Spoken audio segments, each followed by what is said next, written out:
Eu sou a Nidê e hoje nós vamos falar a respeito do livro de Juízes, esse que é o 7º livro da Bíblia. Esse livro vem narrar a história desses juízes, são 7 ao total. Tem alguns menores ali, mas você vai conhecer um pouco a respeito de todos esses conflitos que vão trazer ali no Juízes. E logo no início já vem assim, um acontecimento que já vai meio que te preparar para todos os próximos acontecimentos. Porque o que acontece lá em Juízes? Os fatos eles se repetem. O povo de Israel ele começa a pecar contra Deus.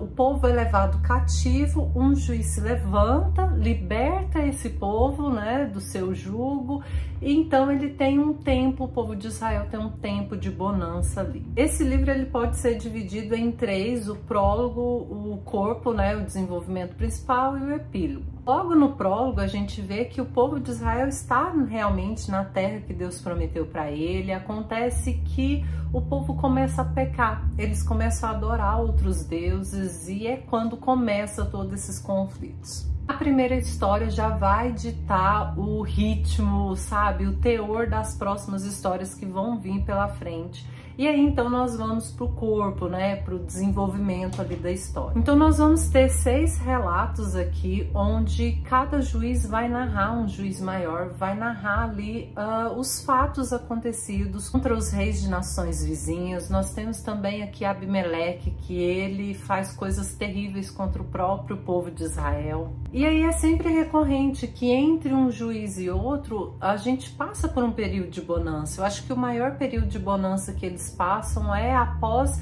Débora libertar o povo, porque são 40 anos, que 40 anos o povo teve ali, né, um sossego, até eles mesmos começarem a pecar, é claro.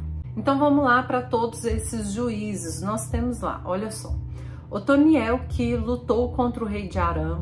Nós temos Eude, que lutou contra o rei de Moabe. Temos Débora, profetisa, e eu vou falar um pouquinho mais a respeito dela daqui a pouco. Ela que juntamente com o seu general lutou ali contra Jebim. Nós temos Gideão, que lutou contra Midian. Abimeleque, que é contado como um rei, mas entra aí nos juízes também. Jefité, que lutou contra os amonitas, e temos Sansão aqui, que lutou contra os filisteus. Então nós vamos ver um pouquinho também, vou comentar a respeito de Sansão. O epílogo vai ser o final desse livro e é quando nós vemos que o povo de Israel está nas piores condições possíveis. É um livro que é ladeira abaixo esse, sabe? Porque a gente vê que do início para o fim, o povo só foi se acabando. Todos os tesouros que eles conquistaram graças a conquistar a terra de Canaã, eles vão perdendo muito desse tesouro ao longo do tempo. Eles vão perdendo um pouco das suas terras também, por conta desses conflitos, dessas lutas. Então, do que começou para o que finaliza esse povo, a gente vê que eles tiveram uma grande decadência. Uma coisa importante a tratar aqui é que nós temos o papel feminino muito forte aqui no livro de Juízes. E não só Débora, no caso, que eu vou falar um pouco mais, mas outras mulheres também que desempenham papéis importantíssimos. E a gente vê que elas desenvolvem esses papéis ali em todo o povo de Israel. E falando mais especificamente sobre Débora, Débora era uma profetisa, se levantou como uma juíza e libertou o povo ali que estava cativo. E eu não lembro tanto assim, tanto na igreja católica quanto o tempo que eu estive na igreja evangélica, eu não lembro de ouvir falar sobre Débora. E eu acho que essa a importância da gente ler a Bíblia por nós mesmos, porque às vezes alguns personagens bíblicos eles acabam passando batido. No livro de Juízes eu ouvi muito falar a respeito de Sansão, mas sobre Débora mesmo eu nunca tinha ouvido falar, sabe? Talvez hoje em dia as pessoas falem mais, mas na época em que eu estive tanto na igreja católica quanto na igreja evangélica eu não ouvi falar a respeito de Débora. E ela é uma das figuras mais importantes assim na Bíblia, porque tudo que ela conquista é por méritos próprios, não é tipo, porque ela foi casada com tal, porque a gente vê muitas mulheres na Bíblia, mas às vezes elas são casadas com algum personagem ali. E não, Débora tem os seus próprios méritos, não era por casamento, não era por nada disso, eram os méritos próprios. Aí vamos a alguns fatos estranhíssimos que eu li nesse livro de Juízes, fatos que eu fiquei tipo, what? Né? Tipo, para começar, sobre Jefté. Jefté, quando ele vence aquela batalha ali, ele tá voltando para sua terra, uma das promessas que ele fez a Deus é que quando ele chegasse, né, depois dele vencer, depois da vitória, quando ele chegasse ali na sua terra, a primeira pessoa que ele avistasse, ele ia sacrificar para o Senhor. E eis que a primeira pessoa que aparece na frente dele é a própria filha dele. E você deve estar pensando, bom, então ele não cumpriu a promessa. E a verdade é que sim, ele cumpriu a promessa. Aí um fato engraçado a respeito de Gideão, né? Gideão, quando ele é escolhido por Deus para livrar o povo ali, ele se acha muito pequeno dentro da sua casa, ele é o menor ali dos irmãos, então ele fala assim, tipo, ah, Deus, então se for da sua vontade mesmo, me manda um sinal. E aí o sinal que ele pede é a respeito de que se for realmente da vontade de Deus, então ele fez um velo de lã e colocou ali fora de casa, né, ali no terreno. E se esse velo ficar molhado de orvalho e o chão estiver seco pela manhã, é um sinal de Deus. E eis que na manhã o que acontece aqui, do jeito que ele disse, né, o velo tá cheio de orvalho e o chão tá seco. E aí ele fala para Deus, Deus, eu não quero que você se irrite comigo, mas se for da vontade de Deus mesmo, então vamos fazer o contrário. O chão vai estar cheio de orvalho e o velo de lã vai estar seco. E aí eis que é exatamente isso que acontece. E uma das coisas que eu acho engraçado aqui é o quanto as pessoas duvidam, né? Mesmo quando os sinais eles aparecem, as pessoas ainda têm dúvida se é mesmo um sinal de Deus ou se é tipo coisa da cabeça dela mesma. Aí vamos para a história de Sansão. Nós temos aqui Manoa, que ele é casado e a mulher dele é estéril. Eis que um anjo aparece para ela e diz que ela vai dar luz a um filho. A gente vê vários fatos assim sendo narrados na Bíblia, não é mesmo? Em que uma mulher ela é estéril, ela é visitada pelo anjo do Senhor e ela tem ali, gera um filho. E eis que é isso que acontece e o nome desse garotinho é Sansão. Sansão vai se destacar pela sua força, mas acontece que Sansão se apaixona por uma mulher filha de filisteus.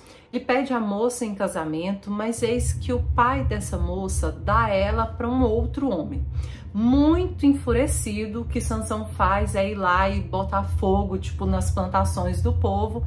E os filisteus, muito irritados com aquilo, eles vão até a casa do pai dessa moça e colocam fogo na moça e no pai dela. Daí eis que Sansão sai, né, viajando por aí e ele fica com uma prostituta antes mesmo dele encontrar Dalila. Quando ele encontra Dalila, ele se apaixona por ela e aí vem aquela história que com certeza você já conhece. Aí veja bem, os filisteus pedem que Dalila descubra de onde vem a força de Sansão. E aí ela pergunta, né, para Sansão, para o seu então marido ali, de onde vem essa força. Mas ele mente a princípio, ele fala, tipo, ele inventa uma história ali, ah não, se me amarrar com a corda de não sei o que, eu perco as forças. Eis que os filisteus fazem isso e acaba que não era isso, é claro, e ele ganha aquela batalha.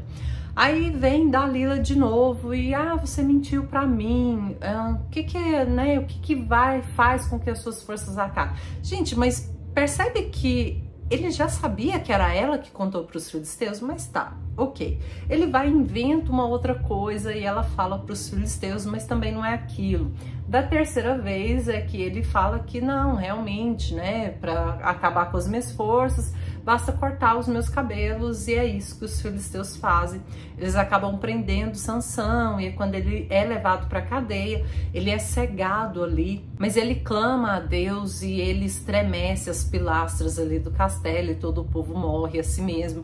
Mas, gente, tudo que eu consegui imaginar é tipo assim, como ele é idiota, tipo, poxa vida, lá com a mulher, né, com a primeira mulher, a primeira esposa que foi queimada, ela também tentou descobrir alguns segredos a respeito dele, né, depois ele fica com uma outra mulher e aí só então é que ele encontra Dalila. Dalila é então a terceira mulher que ele conheceu, né, na história ali, e ela tenta de tudo descobrir qual é o segredo e desde a primeira vez ela já conta para os filisteus.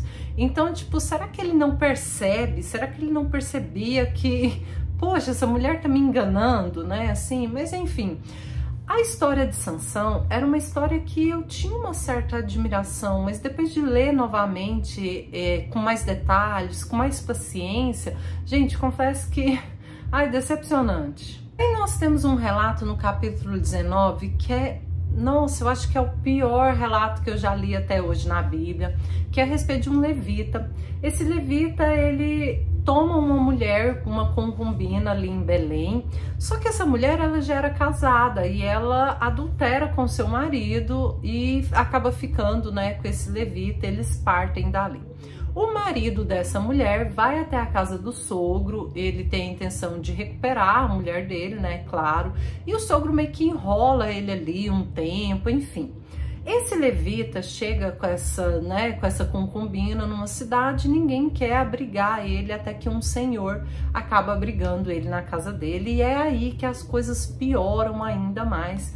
Por quê? Esses homens, né, esses homens ali, eles vão até a casa desse homem e falam, né, lança fora esse levita porque a gente quer fazer mal para ele. Mas o homem diz que não, fala, olha, eu tenho aqui na minha casa essa concubina e eu tenho a minha filha e eu posso colocar, né, eu posso deixar ela para vocês se vocês pouparem esse homem. Gente, ele tinha acabado de conhecer esse cara. Tipo, ele ia dar a filha dele pros caras fazerem mal pra ela. Tipo, a concubina tudo bem, o levita é que não pode, mas eis que ele lança ali fora essa concubina e os homens fazem mal pra ela a noite inteira. Você já deve ter noção do que acontece ali com essa mulher. No outro dia, esse levita abre a porta e essa mulher tá ali caída no chão. Ele tenta levantar ela, mas enfim, ela faleceu. O que ele faz? Coloca ela sobre um jumento e leva ela embora. E lá ele corta a mulher em 2 pedaços. E manda cada uma para uma terra. E ele ainda se acha, tipo, injustiçado. Porque ele volta para os israelitas e ele conta aquela história. Como se, tipo, todo mal tivesse sido feito por aquele povo. E ele não tivesse errado. Eis que o povo de Israel levanta ali, né, homens para pelejar, para batalhar contra os filhos de Benjamim pelo mal que ele fez. Mas, gente, o levita também agiu errado ali, né? Enfim, o final desse livro é que a gente percebe que do início ao fim o que a gente teve é muitos conflitos, muitas intrigas. Se a gente for ver mais a fundo, o que o livro vem mostrar para nós é o declínio, a depreciação de um povo. E aí eu li também, né, aqui no manual Aventurando-se sobre a Bíblia, li aqui o que fala a respeito e tal, e é isso mesmo, né, que vem contando um pouco desses juízes, contando como o povo de Israel, eles começam de um jeito e eles terminam pior ainda. Aqui ele divide o livro em 3, que é Israel, né, no início, que fracassa em completar a conquista de Canaã, então eles não completam ali. Nós temos os fracassos das tribos de Israel, o julgamento das tribos. Depois nós temos os 7 ciclos de livramento, que são os juízes que vêm aqui, todos aqueles juízes que eu falei para vocês. Né, o último juiz foi Sansão, o primeiro foi Otniel. Aqui é bom lembrar que não está na Bíblia de ordem cronológica esses juízes, tá? Então não é narrado de forma cronológica, mas nós temos os 7 juízes lá.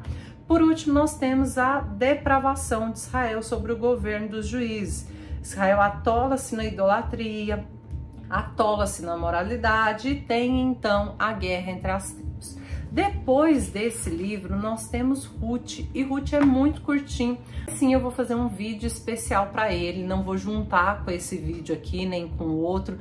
Mesmo os livros mais curtinhos, eu vou abordá-los de forma separada, mas é bom que eu já vou trazer ele ainda esse mês, se tudo der certo, eu trago aqui, falo mais um pouco para vocês. Bom, eu espero muito que vocês tenham gostado. Vou mostrar mais uma vez a Bíblia que eu estou usando. Ela é normal, né? Vocês sabem, não tem nada de especial nela, nem mesmo nota de rodapé. Se você gostou desse vídeo, se você quiser acrescentar mais alguma coisa, né? Deixa aí nos comentários. Eu vou adorar ver os comentários de vocês. Um beijo e até a próxima.